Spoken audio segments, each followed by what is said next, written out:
Hi, this is Mark with Our Museum of Us. Welcome back. This is chapter 28, Churches, Schools, and Other Organizations. And I'd have to offer this, like a lot of my stuff in the book, is not an original idea so much as things that I heard from people that were kind enough to share.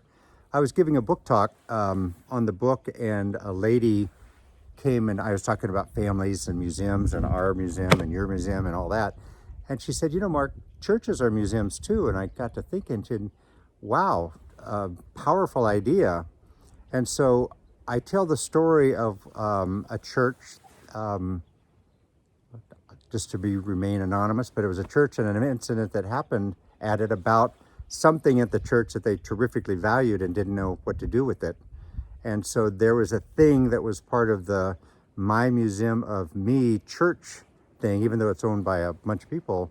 And then what I think the outcome was is they agreed what they would do with it, and that made it, in my mind, more of an our museum, an our church of us. And then my background is in education, so I started thinking about all the schools that I've worked at or visited.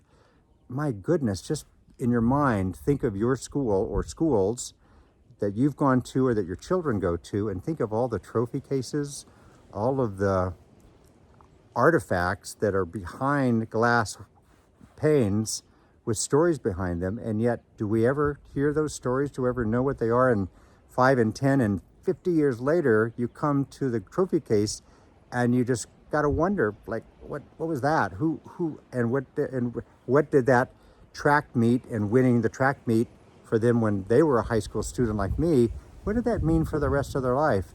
So the opportunity here is for churches to go through and curate the things that they have at the church, again, through digital storytelling like this.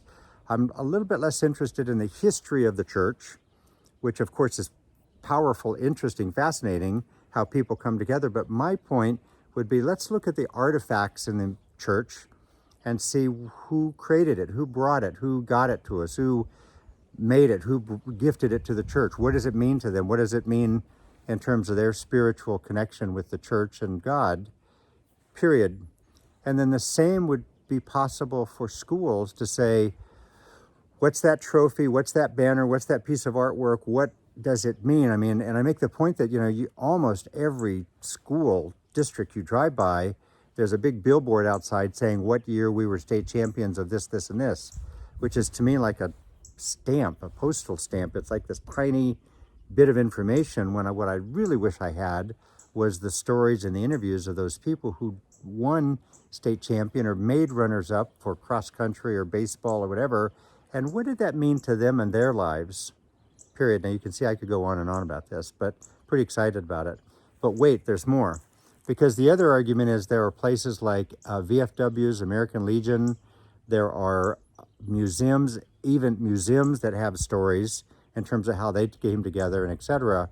So when I think about this idea of churches, schools, and other organizations as museums, I'd encourage you as a member of that organization to go out and record the stories of the artifacts in it, period. And I finish with this idea.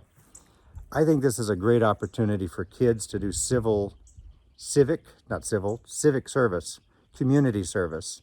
So in the chapter, I imagine, what if schools train students how to do digital storytelling, do interviews, work with the book of questions that I've got at the back of the book, and etc., and develop a set of questions that they go then to the American Legion, to the VFW, to a church, to the school themselves, and get them trained up on how to do it, and then they provide that service to their community, period.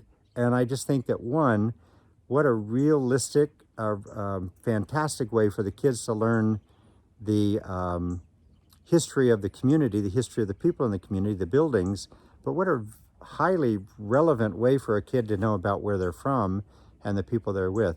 So again, I could go on and on about this idea, but I'd encourage you to start with potentially students or young people in the church or young people at the school or young people in the community, get them trained up on how to do this, and then offer that service to, you get the idea. But isn't that fun? I mean, I just am excited. So I want to go back to the original idea and sort of thank the lady for telling me about the idea, and we'll go from there.